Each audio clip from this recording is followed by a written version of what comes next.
अरिहंत सिद्ध सूरी उपाध्याय साधु सर्व अर्थ के प्रकाशी मांगलिक उपकारी है।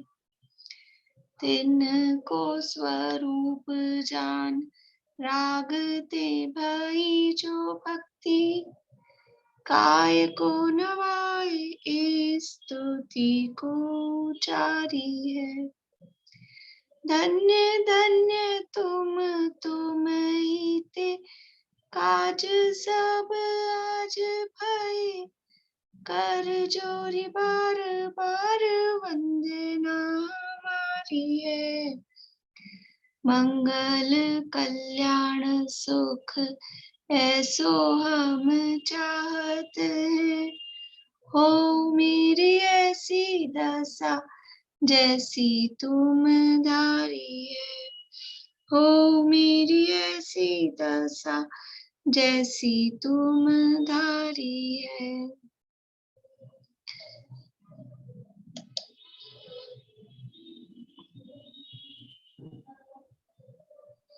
मंगलमय मंगल करण वीतराग विज्ञान नमो ताहि जाते भय अरहंतादि महान करि मंगल करि हो महान ग्रंथ करण को काज जाते मिले समाज सब पावे निज पद राज शिव उपाय करते प्रथम कारण मंगल रूप विघ्न विनाशक सुख करण नमो शुद्ध शिव भूप नमो शुद्ध शिव भूप।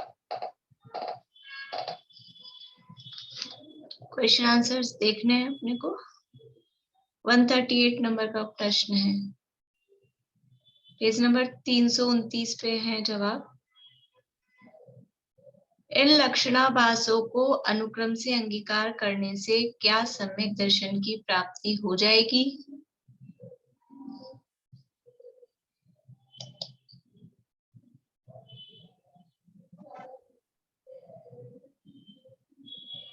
इन लक्षणाभासों को अनुक्रम से अंगीकार करके फिर इन्हीं में कभी देवादिक के विचार में, कभी तत्व विचार में, कभी आपा पर के विचार में, कभी आत्म विचार में उपयोग लगाए, ऐसे अभ्यास से दर्शन मोह मंद होता जाए, तब कदाचित सच्चे सम्यक दर्शन की प्राप्ति होती है। परंतु ऐसा नियम तो है नहीं। कोई जीव के कोई प्रबल मिथ्यात्व कर्म का उदय बीच में आ जाए तो सम्यक दर्शन की प्राप्ति नहीं भी होती, परंतु मुख्य रूप से बहुत जीवों को तो इस अनुक्रम से ही कार्य की सिद्धि होती है, इसलिए इनको इस प्रकार अंगीकार कर। बढ़िया, बहुत बढ़िया।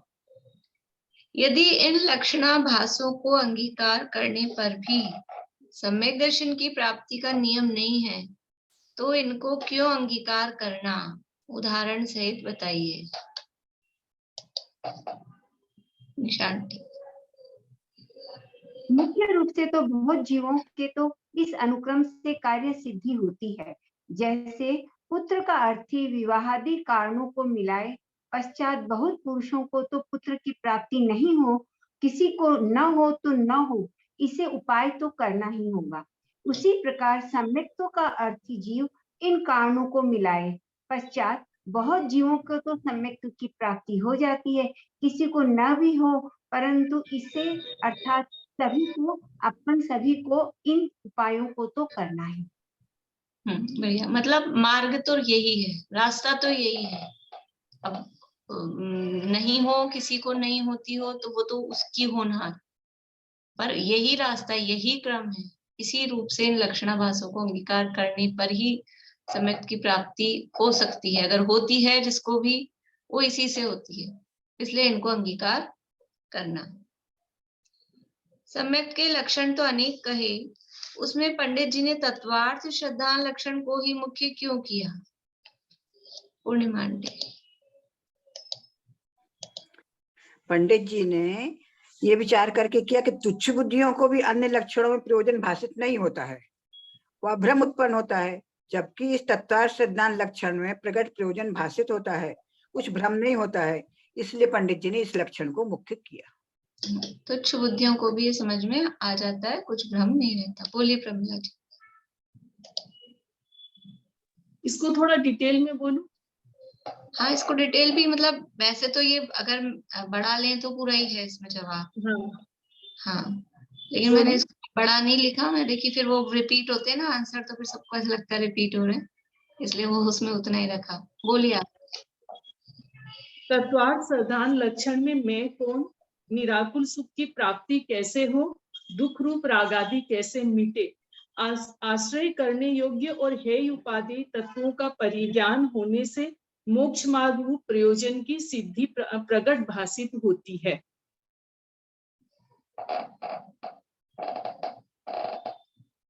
नेटवर्क गया उनका,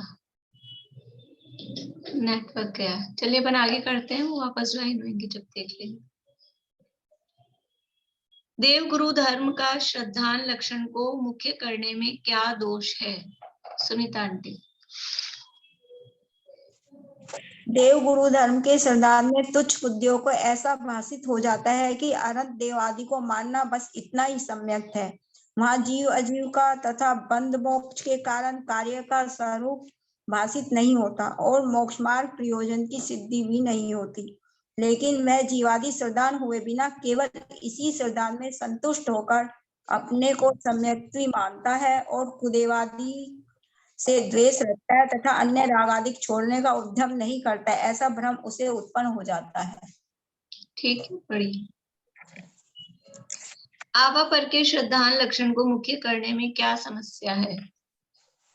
विनीता आंटी।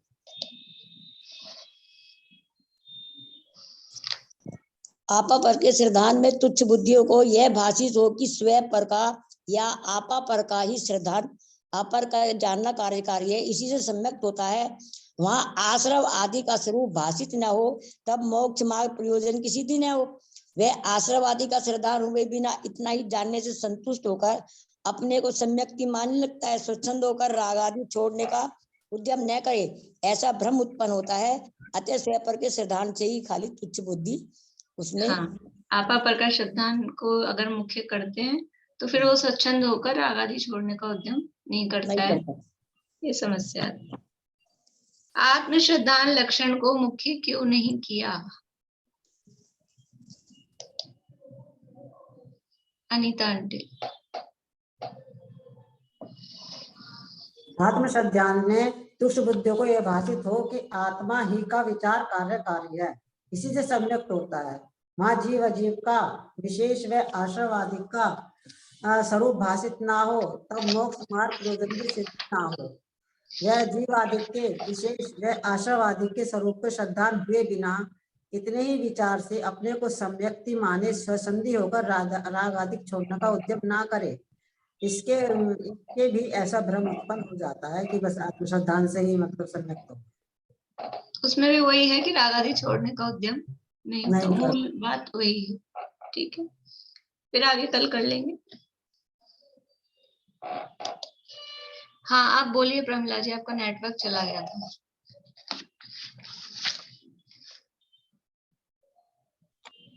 बोलूं क्या?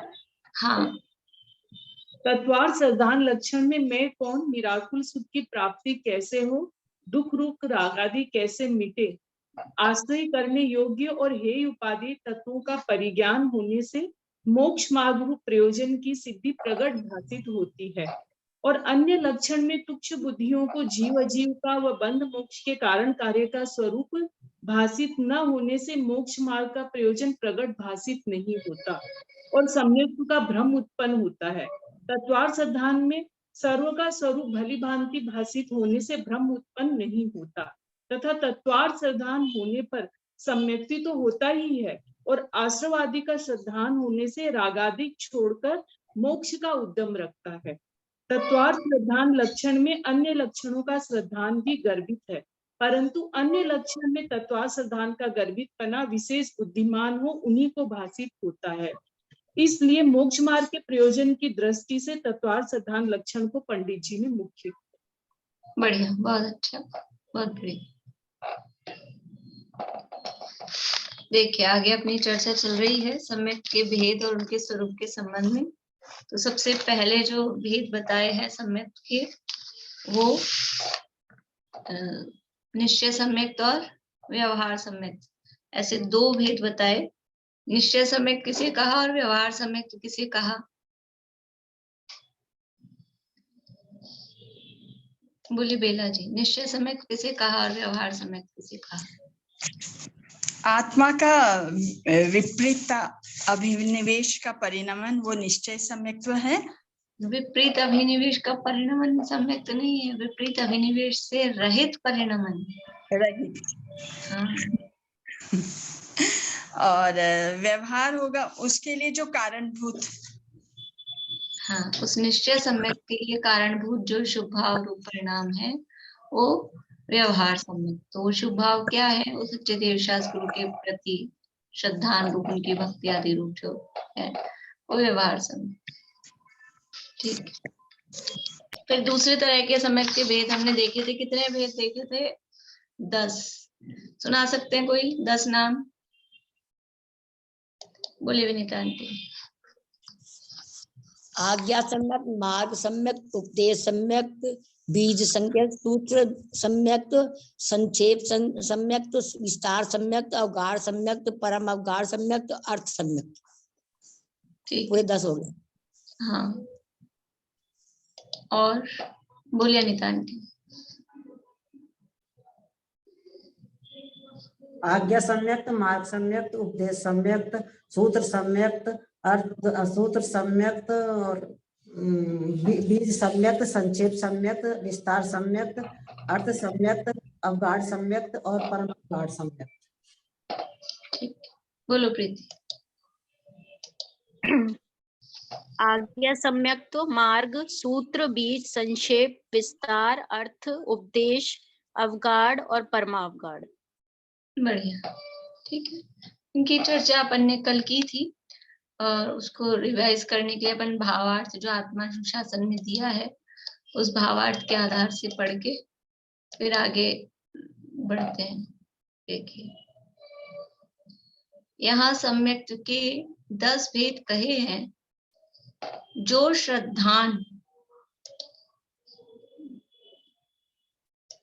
श्रद्धान वीतराग के वचनों से ही उत्पन्न हो वह आज्ञा सम्यक्त है। आज्ञा सम्यक, देखो सम्यक्त है मतलब श्रद्धा ने ही ध्यान रखना है। तो जो श्रद्धान वीतराग भगवान, वीतरागी देव शास्त्र गुरु जो भी हैं उनके वचनों से उत्पन्न हुआ, उसका नाम वो श्रद्धान है ना। वो सही श्रद्धान का मतलब विपरीत श्रद्धान भी नहीं, श्रद्धान का मतलब है सम्यक श्रद्धान। तो वो जो सम्यक श्रद्धान वीतराग के वचनों से उत्पन्न हुआ वह आज्ञा सम्यक्त है। और जो मोक्ष मार्ग ही के श्रद्धान से उत्पन्न हो वह मार्ग, जो श्रद्धान हमको मोक्ष मार्ग का स्वरूप जानने से या उसको देखने से जो हमारे श्रद्धान अंदर विश्वास उत्पन्न हुआ उसका नाम है मार्ग सम्यक। उत्तम पुरुषों के पुराण आदि सुनने से उत्पन्न होने वाला श्रद्धान ये उपदेश सम्यक है। उपदेश सम्यक में क्या लिया है? प्रथमान योग से। प्रथमान योग के जो पुराण आदि सुनने से जो श्रद्धान उत्पन्न होता है वह उपदेश सम्यक है। मुनियों के आचरण सुनने से उत्पन्न होने वाला श्रद्धान आचरण सूत्रों को सुनने से तो वो है सूत्र सम्यक। यानी चरणान योग के आधार से जो हमारे को श्रद्धान बना, यथार्थ श्रद्धान हुआ, उसका नाम है सूत्र सम्यक। बीज गणित आदि के द्वारा कर्णान योग के निमित्त से होने वाला श्रद्धान वो है बीज सम्यक।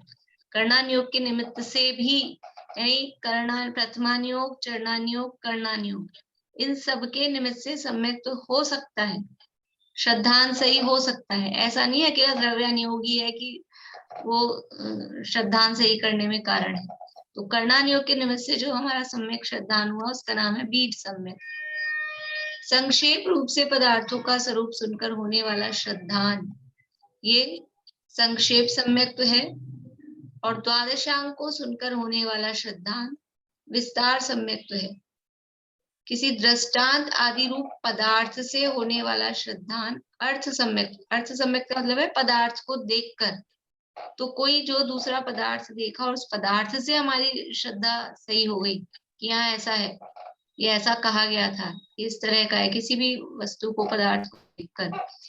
जैसे कि समझ लीजिए अनित्यता की चर्चा चल रही थी ना आज दिन में, तो अब सर्दी के दिन है तो अपने को क्या लगता है, गरम गरम रोटी बनाएं और गरम गरम खिलाएं, तो क्या होता है, मतलब वो अनित्यता समझ में आती कि सर्दी में कितनी जल्दी ठंडी होती है, वो कितनी देर गर्म रह सकती है।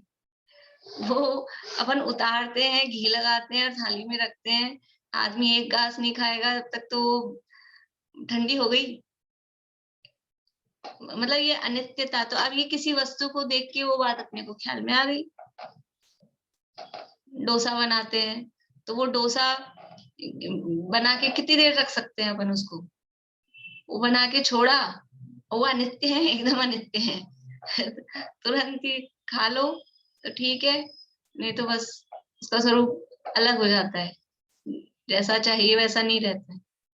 तो ये अनित्यता। अब ये किसी वस्तु को देखकर, पदार्थ को देखकर ये जो श्रद्धान हुआ वैसा, जैसे उनको मतलब ये ऐसी वस्तुओं को देख के समय दर्शन हो सकता है, उनको दाल और छिलका देख के हो गया ना, तो ऐसे भी अपने को डेली रूटीन में देखकर ये हो सकता है। तो किसी ऐसे पदार्थ के आधार पर जो अपना श्रद्धान सम्यक हुआ किसी वस्तु को देखकर, उसका नाम है अर्थ सम्यक।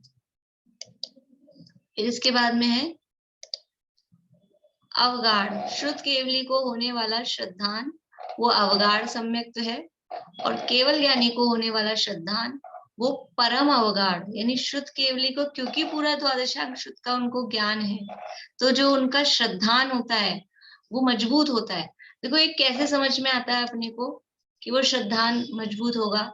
एक तो अपन ने किसी से सुनी, जैसे सबसे प्रारंभिक भूमिका में कोई आया, पढ़ने सुनने के लिए आया कोई चीज, तो उसका श्रद्धान पक्का हो सकता है कि अभी तो सुना ही है, लेकिन जो सुना है उसको किताब में भी पढ़ ले और जीवन में भी देख ले, तो वो श्रद्धान थोड़ा पक्का होता है।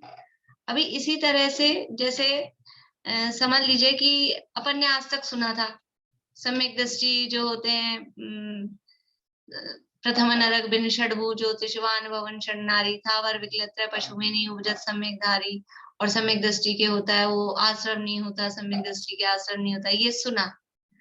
लेकिन अभी सुन रखा था, बहुत सालों से सुन रखा था, और लेकिन वो जो श्रद्धान, जब हमने बंध विच्छित्ति पढ़ी और बंध विच्छित्ति से हमको समझ में आया, तो अब उसमें जो श्रद्धान, वो जो विश्वास आता है कि सम्यक दृष्टि क्यों नहीं जाता है नरक में, सम्यक दृष्टि क्यों नहीं जाता है तिर्यंच में, क्यों नहीं एक इंद्रिय बनता है, क्यों नहीं अपर्याप्तक बनता है, कि बंद ही नहीं हो रहा, वो बंध विच्छित्ति हो गई पहले गुण स्थान में। इसलिए वो ये अब ये जो श्रद्धान होता है ना, मतलब ये हमने पढ़ा, जितना हमने पढ़ना बेकार नहीं होता। यद्यपि सम्यक दर्शन की प्राप्ति के लिए बहुत सारा ज्ञान नहीं चाहिए, कम पढ़ा होता है तो भी काम चलता है, लेकिन ज्यादा पढ़ना भी, कोई सोचे कि पढ़ के क्या मतलब अपने ज्ञान का वो दिखाना, नहीं, उससे श्रद्धान पक्का होता है। ये तो भी एक उदाहरण दिया है, और भी इस तरह के बहुत सारे, यानी करणान योग जब अपन पढ़ते हैं तो बहुत सारे नियम समझ में आते हैं, तो उससे वो जो श्रद्धान बनता है। जैसे समझ लीजिए गुरुदेव के प्रवचन जो सुनते हैं, गुरुदेव के प्रवचनों में बहुत बार ऐसा आता है कि जीव अनंत, उससे अनंत गुणे पुद्गल, फिर उससे अनंत गुणे तीन आकाश के प्रदेश, फिर उससे अनंत गुणे तीन काल के समय, और उससे भी अनंत गुणे एक द्रव्य में गुण। इस तरह से वो अनंत गुणा बताते हैं ऐसा।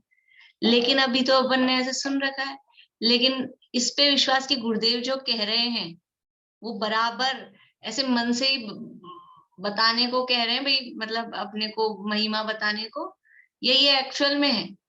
तो यदि हम द्विरूप वर्ग धारा पढ़ते हैं करणान योग में, तो एक्चुअल में कि जहां जीव की संख्या आ रही है उससे कितना आगे जाने, कितना अनंत स्थान आगे जाने पर पुद्गलों की संख्या आती है, उससे कितना अनंत स्थान आगे जाने पर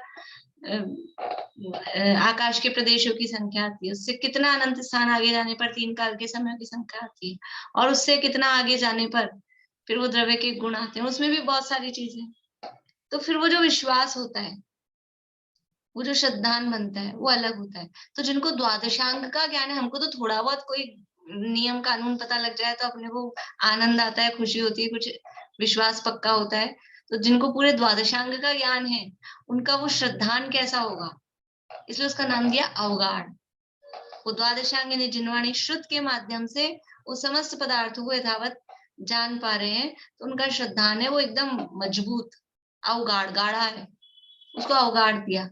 और जो केवल ज्ञान के माध्यम से, ये तो द्वादशांग के माध्यम से तो समझ लीजिए परोक्ष ज्ञान है, परोक्ष है ना, शुद्ध केवली है, वो परोक्ष केवली है, परोक्ष ज्ञान है, शुद्ध ज्ञान।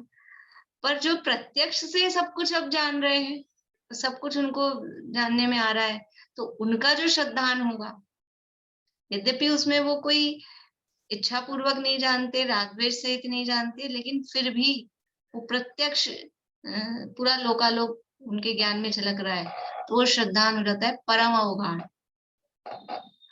जैसे मतलब अब इसमें ऐसा समझ सकते हैं कि अपन पंचकल्याणक देख रहे थे, 3 दिन तक स्क्रीन पे देखा, तो कुछ कुछ आइडिया लग गया कैसा है, क्या है, ये है, तो वो श्रद्धान कैसा है, वो भी समझ में आ रही थी चीजें, लेकिन वो अवगाढ़।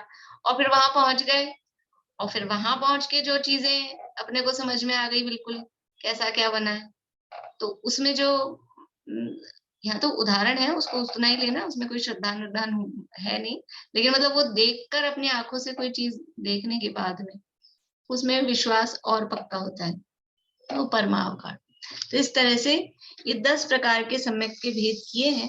अब ये भेद पहले ही कहा था कि निमित्त की अपेक्षा से किए हैं, तो इनको हम व्यवहार सम्यक के रूप में भी, अगर निश्चय व्यवहार में भेद करना हो कि 10 के 10 निश्चय सम्यक तो है कि व्यवहार सम्यक तो है, तो यदि केवल उस निमित्त की मुख्यता से देख रहे हैं, तो व्यवहार सम्यक में भी ये 10 घटित किए जा सकते हैं। और निश्चय सम्यक तो होने पर तो ये होगा, निश्चय सम्यक तो होने पर वो आज्ञा मान ही रहा होगा, आज्ञा माने मतलब अंदर आज्ञा का श्रद्धान उसको होगा ही। इसी तरह से मार्ग का श्रद्धान भी होगा, सूत्र का भी होगा, वो अंदर श्रद्धान होगा ही। तो निश्चय होने पर तो उसमें गर्भित है ही 10। लेकिन किसी को निश्चय नहीं हो तो व्यवहार रूप से, जैसे केवल कोई आज्ञा मानता है, केवल कोई मार्ग मानता है, और स्थूल रूप से ऊपरी लेवल पर उसको श्रद्धान हो सकता है, तो व्यवहार सम्यक के रूप में भी इनको कहा जा सकता है, व्यवहार सम्यक के भेद भी इनको लिए जा सकते हैं। पर सारे अवगाढ़ परमावगाढ़ को नहीं लेंगे, उसमें से जो लागू पड़े उतना ही उसमें लेंगे। अब ये हो गए, इसके बाद में अवगाढ़ और परमावगाढ़ निश्चय सम्यक में आएंगे। देखो, अवगाढ़ और परमावगाढ़ वो निमित्त की तरफ से कह रहे हैं, लेकिन उनको अपन व्यवहार सम्यक नहीं कह, मतलब किसी को व्यवहार से अवगाढ़ सम्यक हो ऐसा, क्योंकि द्वादशांग के जो भी ज्ञानी होंगे वो निश्चय सम्यक ही होंगे, और केवल ज्ञानी परमात्मा वो भी निश्चय सम्यक ही है।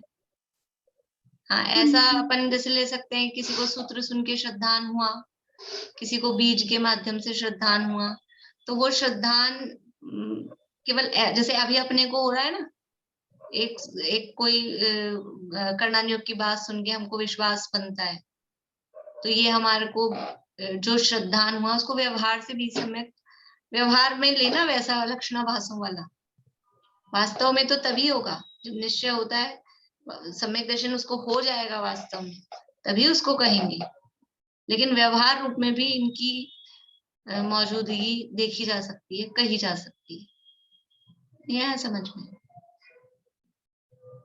देखो, जैसे कि किसी को निश्चय सम्यक तो नहीं है, तो उसको सच्चे देवशास्त्र गुरु का श्रद्धान हो सकता है कि नहीं, जो ये बात कही थी ना, तो निश्चय सम्यक नहीं है, लेकिन वो सच्चे देवशास्त्र गुरु को ही मानता है, कुदेवादी को नहीं मानता है, तो वो लक्षणाभासों के रूप में उसको सच्चे देवशास्त्र गुरु का श्रद्धान कहते हैं। तो व्यवहार सम्यक उसको कहा है, यद्यपि निश्चय होने पर ही सच्चा व्यवहार होता है, क्योंकि व्यवहार किसको कहा है कि जो निश्चय के लिए निमित्त हो तो सच्चा तो तभी होगा, लेकिन फिर भी उसको कहा है ना। ऐसे ही कोई आज्ञा मान के, कोई मोक्ष मार्ग देखकर किसी को श्रद्धान हुआ ऊपरी लेवल पर, जिन मार्ग का श्रद्धान हुआ, जिन धर्म का श्रद्धान हुआ, तत्व ज्ञान का श्रद्धान हुआ, सच्चे देवशास्त्र गुरु का श्रद्धान हुआ कि यही मार्ग सत्य है, तो ऐसा व्यवहार रूप में वो आज्ञा सम्यक, मार्ग सम्यक, उपदेश सम्यक, ऐसा व्यवहार रूप में उसको ले सकते हैं, हो सकता है। पर जब अपन निश्चय और व्यवहार के भेद करते हैं तो निश्चय में भी जब भेद पड़ता है तो व्यवहार हो जाता है। तो ये तो सच्चे श्रद्धान की बात हो रही है ना, सच्चा श्रद्धान इन निमित्तों से हुआ। वो निश्चय में भेद होने पर वो व्यवहार हो जाता है, वो तो अभी यहाँ नहीं लेना है, तो निश्चय सम्यक की बात चल रही है। तो निश्चय सम्यक है वो आत्मश्रद्धान, विपरीत अभिनिवेश रहित जो आत्मा का श्रद्धान है वो निश्चय सम्यक। और इसके अलावा जो उसको उस निश्चय सम्यक के लिए निमित्त है, उस निश्चय सम्यक तक पहुंचाते हैं, वो सब व्यवहार सम्यक है। तो ये आज्ञा मानना, उपदेश मानना, सूत्र सुनना, ये सब भी उस निश्चय सम्यक तक पहुंचाते हैं, इसलिए इनको व्यवहार रूप से भी ले सकते हैं। और निश्चय सम्यक नहीं होने पर भी इस तरह का सम्यक कहा जा सकता है। किसी को यथार्थ रूप से विपरीत अभिनिवेश रहित आत्मा का श्रद्धान नहीं है, लेकिन जिन मार्ग की श्रद्धा है, उपदेश सुन के उसको श्रद्धान हुआ है, थोड़ा सा सुन के उसको स्थूल रूप से श्रद्धान हो गया है, तो उसको ले सकते हैं इसके अंदर। देखिए अब है सम्यक के 3 भेद। अपने लिए तो सरल है, अपने पढ़े हुए हैं। बोलिए निशान। इनको निश्चय किस अपेक्षा से कहा? व्यवहार तो समझ में आ गया। निश्चय नहीं, लेकिन मतलब जिसको निश्चय सम्यक है, तो निश्चय सम्यक होने पर इस रूप में ये सम्यक हो सकते हैं। जैसे जिसको आत्मश्रद्धान है, उसको आज्ञा का स्वीकार है कि नहीं, उसको जिन मार्ग का स्वीकार है कि नहीं, उसको अब उसमें इसलिए मैंने कहा था सारे नहीं लेना है, जो भी लग सके। मान लो उसको एक सूत्र या एक संक्षेप में पढ़कर उसको श्रद्धान सही पक्का यथार्थ है कि नहीं, ऐसा जैसे वो घटित किया ना अपन ने पीछे 4 लक्षणों को, कि जहाँ एक प्रकार का है सच्चे देवशास्त्र गुरु का यथार्थ श्रद्धान रूप है, तो वहां बाकी के उसमें तीनों गर्भित हैं। जहाँ तत्वार श्रद्धान है तो बाकी के तीनों गर्भित हैं।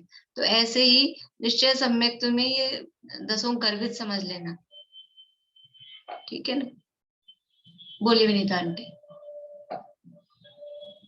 दीदी मेरा मतलब कहने का ऐसा लग रहा है जैसे निश्चय सम्यक होने के बाद किस हेतु से, किस कारण से हुआ, तो वो आरोप आने के तौर पे है ये 8 तो। हाँ अवगाढ़ कैसे आएंगे? क्योंकि ये उपदेश सुनने में आएगा क्या? इसके उपदेश के भेद हैं क्या? नहीं, अवगाढ़ और गाढ़ तो वो अलग है, इसलिए वो वास्तव में ये ऊपर ही कहा था ना, निमित्त आदि की अपेक्षा से भेद किए कि जिसको निश्चय सम्यक हुआ है उसको ये किस निमित्त से हुआ है, किस तरफ से हुआ है, उस तरफ से ये सम्यक के भेद किए हैं, कहने में आ जाते हैं बस। तो वही है। हाँ, लेकिन मेरे बताने का मतलब ये था कि जैसे निश्चय सम्यक के बिना भी व्यवहार रूप से सच्चे देवशास्त्र गुरु का श्रद्धान हो जाता है, उसको हम सम्यक कहा है, उसको कह देते।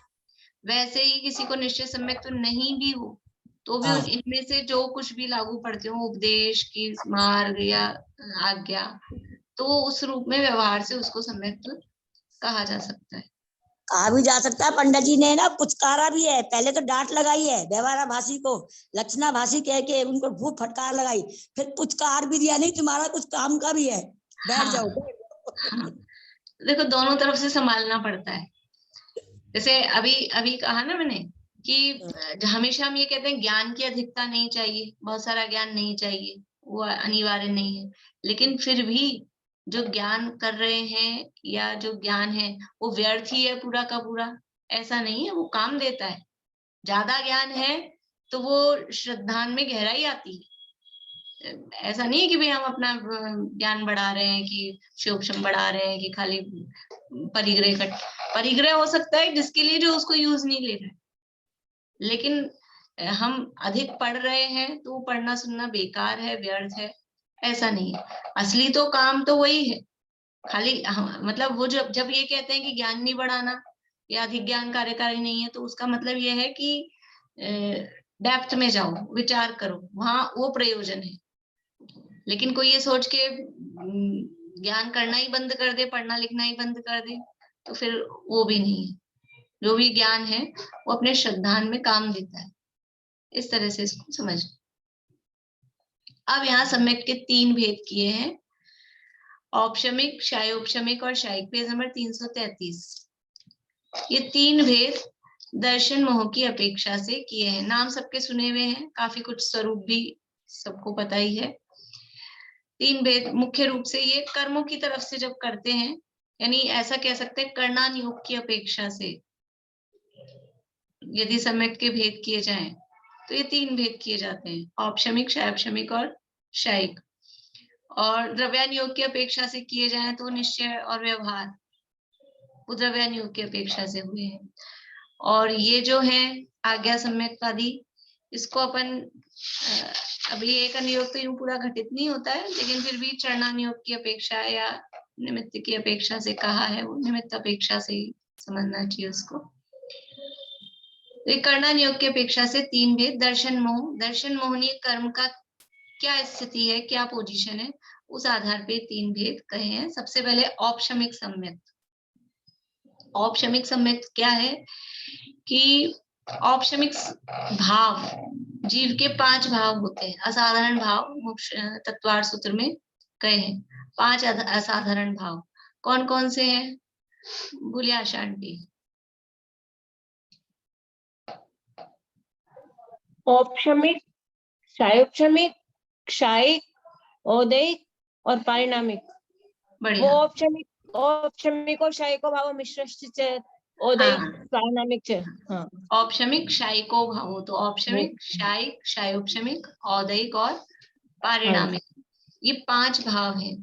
इनमें से जो पहला भाव का नाम दिया औपशमिक भाव। औपशमिक भाव किसे कहेंगे? पारुल ध्यान है? एक बार चलाया था अपन ने। जब कुछ मतलब दबा हुआ होता है और कुछ उगाड़ होता है, जैसे ज्ञाना मतलब नहीं, सब दवा। औपशमिक मतलब दबा हुआ, शायिक औपशमिक में होता है। क्या दबा हुआ होता है? औपशमिक में क्या दबता है? जीव के गुण। हाँ, मतलब जीव के कर्म आके जीव के वो गुण पूरी तरह मतलब वो उनको नहीं, कर्म दबते हैं। जैसे दर्शन मोह दबेगा, जब सम्यक होगा तो दर्शन मोह को वो दबाएंगे। बढ़िया, सम्यक की प्राप्ति। बढ़िया। गुण नहीं दबाना है, गुण तो दबे ही पड़े हैं। ठीक है ना? वो तो प्रकृत होते हैं। हाँ, औपशमिक भाव किसे कहते हैं कि जीव के परिणामों के निमित्त से जो कर्मों में उपशम होता है, यानी कर्म दबे हैं का मतलब है अपनी शक्ति व्यक्त नहीं कर पा रहे।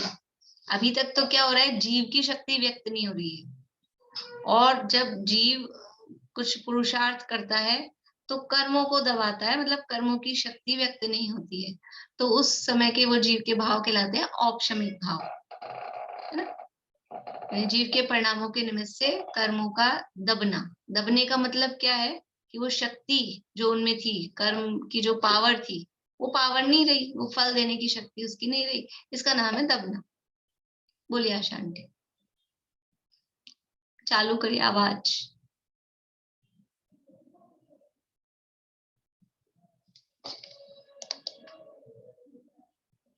हुई नहीं।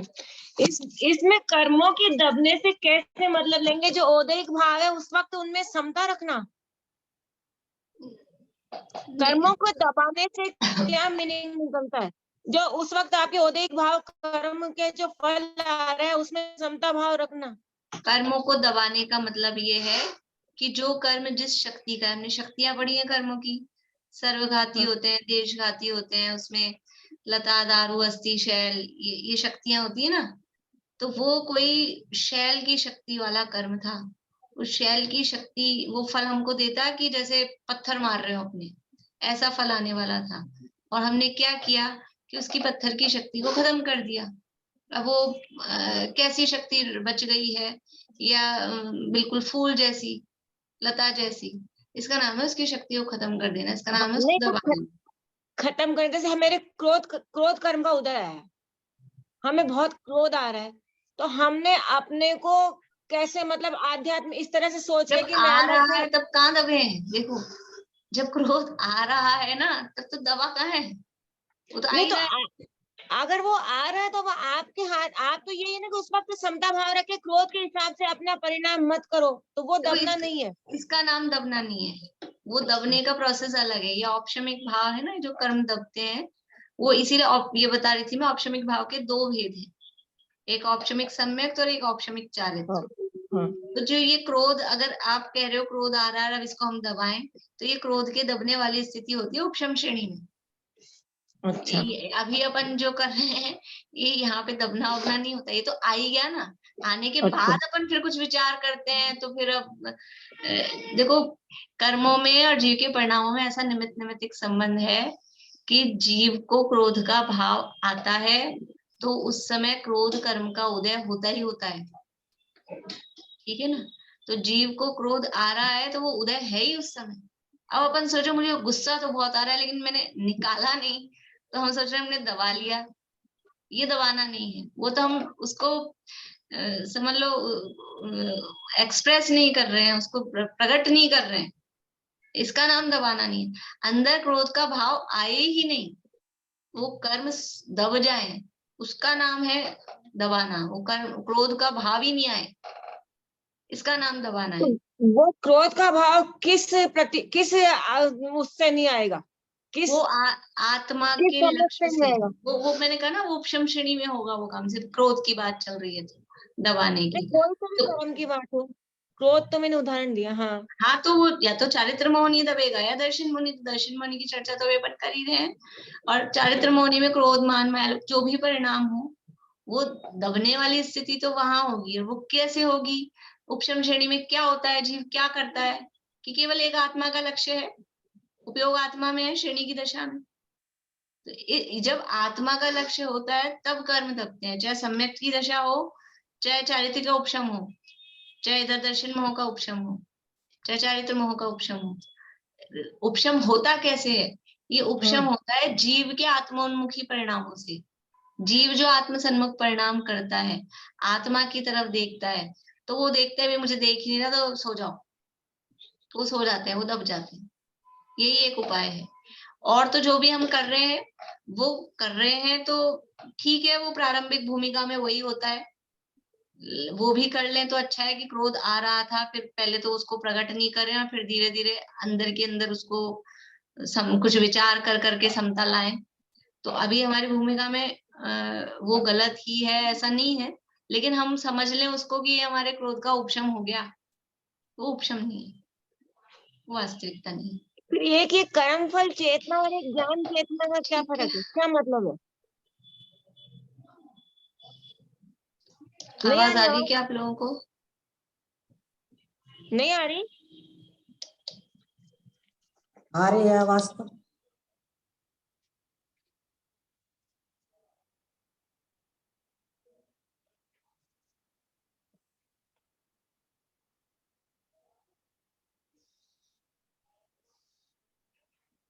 क्या?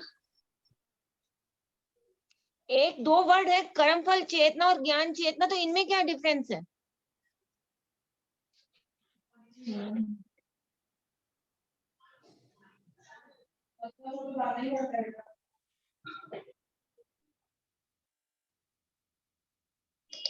आ रही है आवाज? आ रही है।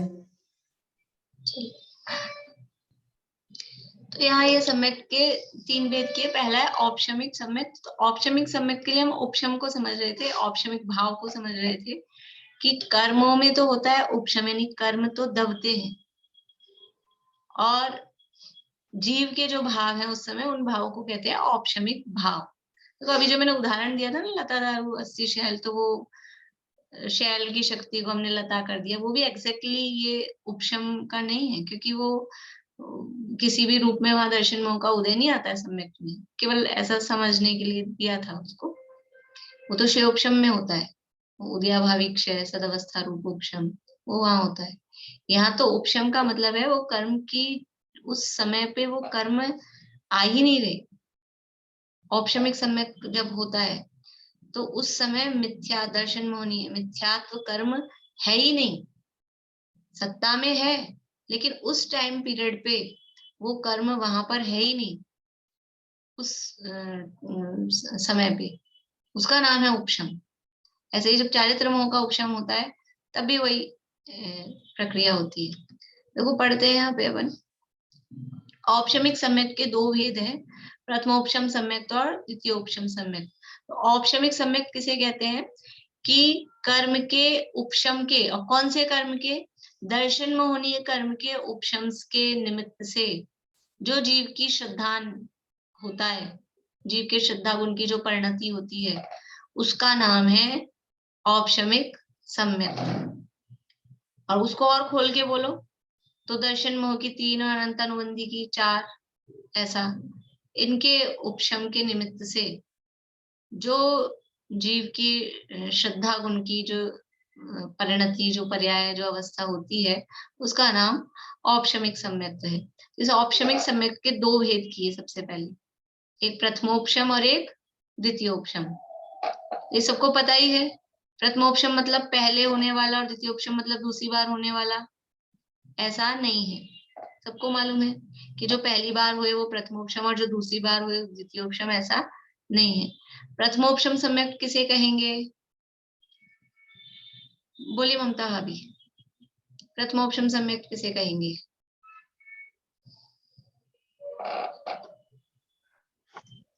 पहली बार जो सम्यक तो होता है उसे तो प्रथमोपसम्यक तो कहते हैं, लेकिन जो दूसरी बार है वो तो जब श्रेणी चढ़ता है जीव तब होता है उसको। आपको ये बताना है प्रथमोपशम सम्यक किसे कहते हैं। भाषा नहीं आ रही अभी। चलिए बोलो पारुल।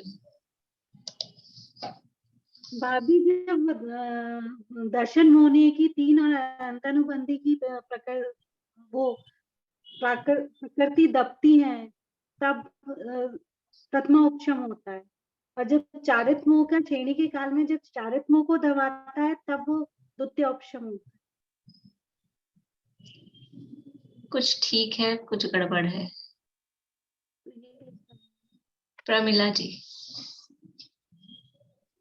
अनादि मिथ्या दृष्टि जब पहली बार इन प्रकृतियों को दबाता है तो उसको प्रथमोपशम सम्यक कर। और फिर दूसरी बार दबाए तो दूसरी बार दबा सकता है कि नहीं?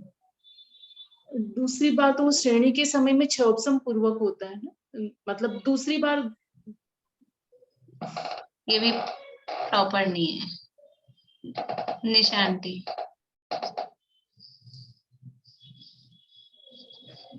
मिथ्यात्व कर्म के अभाव के लिए जो सम्यक तो होता है उसे प्रथमोपशम कहते हैं, और क्षयक्षमिक भाव के अभाव के लिए जो किया जाता है उसे द्वितीयोपशम सम्यक।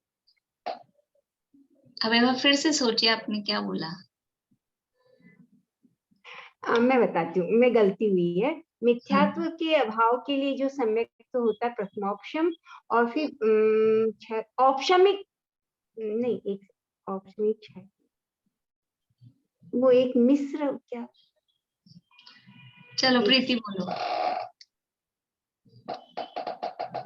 अनादि या सादि दोनों ही मिथ्या दृष्टि के जब मिथ्यात्व के अभाव पूर्वक होने वाला सम्यक वो औपशमिक प्रथमोपशम सम्यक है, और क्षयोपशम सम्यक के अभाव पूर्वक जो औपशमिक सम्यक होगा वो द्वितीयोपशम सम्यक श्रेणी के का। बढ़िया, बस आपका वो शब्द गलत था, क्षयोपशम भाव बोला था आपने, भाव का अभाव नहीं होता है। देखो प्रथमोपशम क्या है और द्वितीयोपशम क्या है कि मिथ्यात्व का अभाव करके जो औपशमिक सम्यक तो प्राप्त हो रहा है। औपशमिक सम्यक में क्या होता है कि वो जो सम्यक के विरोधी कर्म हैं उनको उपशमित किया जाता है, उनको दबाया जाता है। ये भाषा है, किया जाता है, दबाया जाता है, ये भाषा ऐसी चलती है, वो होता है, समझ लो। तो जिससे मिथ्या दृष्टि जीव जो कर्म का उपशम करके औपशमिक सम्यक प्राप्त कर रहा है, तो वो कहलाता है प्रथमोपशम। अब वो कितनी भी बार करे, अगर मिथ्यात्व की अवस्था में वो औपशमिक सम्यक प्राप्त कर रहा है तो वो कहलाएगा प्रथमोपशम सम्यक। और द्वितीयोपशम किसे कहेंगे? कि जो क्षयोपशम सम्यक्त्वी है, क्षयोपशम सम्यक्त्वी है और श्रेणी चढ़ने के सन्मुख है, ऐसा जो जीव है वो फिर से कर्मों को दबाकर जो औपशमिक सम्यक्त्व प्राप्त कर रहा है, उसका नाम है द्वितीयोपशम सम्यक। ठीक है ना? यानी मिथ्यात्व के अभाव पूर्वक जो औपशमिक सम्यक्त्व होता है उसका नाम प्रथमोपशम, और क्षयोपशम सम्यक्त्व के अभाव पूर्वक श्रेणी चढ़ने के सन्मुख मुनिराजों के जो औपशमिक सम्यक्त्व होता है उसका नाम है द्वितीयोपशम सम्यक। ये शॉर्ट में इसकी परिभाषा है। तो ये दो भेद हैं, प्रथमोपशम और द्वितीयोपशम। वहां मिथ्या दृष्टि गुण स्थान में करण द्वारा दर्शन मोह का उपशम करके जो सम्यक उत्पन्न हो, देखो लिखा है यहाँ परिभाषा में, मिथ्या दृष्टि गुण स्थान में, मतलब मिथ्यात्व की दशा है, मिथ्या दृष्टि है, और करण द्वारा प्रथमोपशम सम्यक के लिए 3 करण होना अनिवार्य है। करण पढ़े अपन ने, अधःकरण, अपूर्व करण, अनिवृत्ति करण। तो ये 3 करण द्वारा जो दर्शन मोह का उपशम करके जो सम्यक उत्पन्न होता है उसे प्रथमोपशम सम्यक्त्व कहते हैं। ठीक है, वही परिभाषा है। अभी और है इसमें, लेकिन आप मेरे को थोड़ा जोर लगाना पड़ रहा है बोलने के लिए, तो इतना ही लेते हैं अपन। ठीक है, बाकी फिर आगे कल आएगा, थोड़ी सी करणानियत की चर्चा आएगी। बोले बात में। एक तो ये कि मतलब मिथ्या दृष्टि तो कुछ भी उपशम चाहे उपशम कुछ भी नहीं करता, अपन जो भी कर रहे हैं वो तो कुछ है ही नहीं, मतलब क्रोधों को दबाना या जो भी है ये कोई उपशम। फिर से बोलो जोर से। मिथ्या दृष्टि जो भी करता है, जैसे कर्म क्रोध को दबाया या मायाचारी को दबाया, जो भी करता है वो सब उपशम की या क्षयोपशम की श्रेणी में थोड़ी आते हैं। नहीं, ये तो वैसे दबाने का मतलब ये तो इतना है कि बस हम बाहर प्रकट नहीं कर रहे, ये ऐसा दबाना, वो जो हम मतलब जिसको हम दुनिया में दबाना कहते हैं वो तो बाहर प्रकट नहीं किया। थोड़ा क्रोध दबाओ, बाहर प्रकट करोगे तो और झगड़ा फैलेगा, तो वो तो बाहर प्रकट नहीं हो रहा, या तो अंदर भाव भी आ गया, उत्पन्न हो गया, तो बस वो तो हो गया उदय। कितनी देर का होता है उदय? क्रोध का उदय कितनी देर का है? एक समय का है, वो तो आ गया। अब आप उसके बाद में उसके दबाने के लिए सोच रहे हो, तो समय कितने बदल गए, वो तो आ गया। जो उदय मतलब वो हो गया, वो तो आ ही गया। हाँ, उसके बाद में अब फिर आगे नहीं हो, उसके लिए हम समता भाव रखें, कुछ सत्व विचार करें, वो ठीक है, वो आगे होगा। और ये दूसरे तो चारित मुंह को दबाता है, वो 7वें गुण स्थान से ऊपर करते हैं ना? हाँ, 8वें गुण स्थान से श्रेणी के काल में, उपशम श्रेणी। ये जो द्वितीय उपशम है वो चौथे से किसी भी उसमें हो सकता है। द्वितीयोपशम चौथे गुण स्थान से किसी भी, देखो द्वितीयोपशम के गुणस्थान यद्यपि चौथे से कहे हैं, लेकिन द्वितीयोपशम जो प्रकट होता है वो तो 7वें में होता है, पर वो मरण की अपेक्षा गिर जाते हैं। मान लो ऊपर तक पहुंचे, द्वितीयोपशम था और फिर मरण हो गया, तो मरण में चौथे गुणस्थान में आ जाता है, उस अपेक्षा से चौथे गुणस्थान में द्वितीयोपशम पाया जाता है, अदरवाइज नहीं पाया जाता। प्राप्त नहीं कर सकते, प्राप्त हाँ, चौथे में द्वितीयोपशम नहीं हो सकता, क्योंकि द्वितीयोपशम में इसीलिए हमने नियम लिया है क्षयोपशम सम्यक्त्व पूर्वक श्रेणी चढ़ने के सन्मुख। तो क्षयोपशम सम्यक्त्व भी चौथे गुण स्थान में होगा तो उसको द्वितीयोपशम नहीं हो सकता, वो श्रेणी चढ़ने के सन्मुख होना चाहिए। 7वें सातिशय प्रमत्त दशा 7वें गुण स्थान की वो हो, तब उनको द्वितीयोपशम हो सकता है। बोलिए। साधी मिथ्या दृष्टि जब अनादि मिथ्या दृष्टिवत हो जाता तब वो भी प्रथमोपशम सम्यक्त करता है, प्रथमोपशम ही। अच्छा, एक चीज और है, ये जो संक्षेप सम्यक तो आपने बताया ना, तो इसको अपन द्रव्यानुयोग में ले सकते हैं 10 सम्यक्तों में से, अहम को चलो सिद्धो। हाँ, वो पदार्थों को जानकर हुआ है तो द्रव्यानुयोग रूप है, ले सकते हैं उसको। और अर्थ सम्यक्त के अंदर जैसे नीलांजना का नृत्य देखते देखते मृत्यु, उसकी मृत्यु को देख के वैराग्य आ गया। वैराग्य आ गया तो वो वैराग्य है, अब उसको देख के किसी को सम्यक्त हो जाए, क्योंकि सम्यक्त तो लेना है, यहाँ सम्यक हो जाए, सम्यक तो हो जाए बिजली तो की वो, चमक से। हाँ सम्यक तो हो जाए तो उसको अर्ध सम्यक में ले सकते हैं। बोलिए आशा आंटी।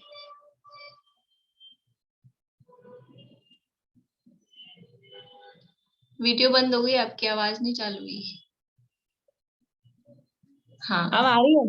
हाँ जो प्रथमोपशम सम्यक है वो तो मतलब अनादि मिथ्या दृष्टि को होता है, या जो शादी मिथ्या दृष्टि फिर वापस मिथ्या दृष्टि हो गया तो उसको जो होता है वो प्रथमोपशम है। कोई सा भी मिथ्या और दृष्टि हो, अनादि हो शादी हो, आपको तो अनादि शादी पे ध्यान ही नहीं देना है, बस मिथ्या दृष्टि को जो औपशमिक सम्यक हो रहा है पहली वो बार कोई जो सा भी सम्यक हो। हो रहा है वो औपशमिक पहली सम्यक। दूसरी तीसरी बार भी नहीं है, बिल्कुल एकदम सधी भी इसमें परिभाषा दी। आप एक भी शब्द अपने मन से आगे पीछे लगाओगे गड़बड़ हो जाएगी। मिथ्या दृष्टि जीव को जो औपशमिक सम्यक तो होता है उसका नाम प्रथमोपशम है। अब वो मिथ्या दृष्टि शादी हो चाहे अनादि हो, उसको चाहे पहली बार हो रहा हो, दूसरी बार हो रहा हो, 10वीं बार हो रहा हो, 50वीं बार हो रहा हो, लेकिन अगर औपशमिक सम्यक हो रहा है और मिथ्या दृष्टि को हो रहा है तो वो प्रथमोपशम सम्यक ही कहलाए। अच्छा, और जो द्वितीय उपशम होता है वो सम्यक दृष्टि सम्यक दृष्टि को ही होता है, वो शैपशमिक सम्यक दृष्टि को ही होता है। और उसमें चारित्र मोहिनी की प्रकृतियों को दबाता है दोबारा से करण परिणाम अभी करके। नहीं नहीं नहीं, उस सम्यक के लिए चारित्र मोहिनी की प्रकृतियों को नहीं दबाता है। सम्यक का प्रोसेस तो वही है, क्योंकि सम्यक का रिलेशन दर्शन मोह से है, लेकिन चारित्र मोह का उपशम करने के लिए ये क्यों कर रहा है द्वितीय उपशम, तो ये उस काम को करने के लिए अभी अपने सम्यक को द्वितीय उपशम रूप कन्वर्ट कर रहा है। शैपशम सम्यक से वो काम नहीं हो सकता, या तो शायिक करे, शायिक का पुरुषार्थ नहीं हो पाया तो वापस से दबाता है, तो उसको द्वितीय उपशम कहते हैं। तो जैसे चौथे गुण स्थान में शायिक सम्यक है तो उसमें वो सातों प्रकृतियों का क्षय हो जाता है एक बार में। हाँ, औपशमिक होते ही शायिक भी हो जाता है। औपशमिक होते ही शायिक नहीं होता है, वो तो अभी इसमें अंतर्मुख आएगी आगे चर्चा सारी। औपशमिक के बाद शिवोपशम होना अनिवार्य है और शिवोपशम के बाद ही शायिक होता है। औपशमिक से सीधा शायिक या किसी को डायरेक्टली शायिक या किसी को डायरेक्टली शिवोपशम ऐसा हो नहीं सकता है। पहले उस जीव को औपशमिक सम्यक लेना अनिवार्य है, उसके बाद में शिवोपशम सम्यक लेना अनिवार्य है, उसके बाद में शायिक सम्यक लेना अनिवार्य है। कोई ऐसा भी नहीं हो सकता कि औपशमिक करके छोड़ दे, फिर रहने तो नहीं करना अपने को, संसार में रहे, नहीं होगा। औपशमिक के बाद शैवशम होगा ही होगा, देर सवेर, और शैवशमिक के बाद शायिक होगा ही होगा, क्रम ही ऐसा है। चलो भाई, चिन्वाणी स्तुति कौन बोल रहे हैं? बोलो प्रीति। या जग मंदिर में अनवार, अज्ञान अंधेर छयो अति भारी, श्री जिनकी धुनि दीप शिखा सम, जो नहीं होत प्रकाशन हारी, तो किस भांति पदारथ पाति, कहाँ लहते रहते अविचारी, या विधि संत कहे धनी है जिन बैन बड़े उपकारी, धनी है जिन बैन बड़े उपकारी।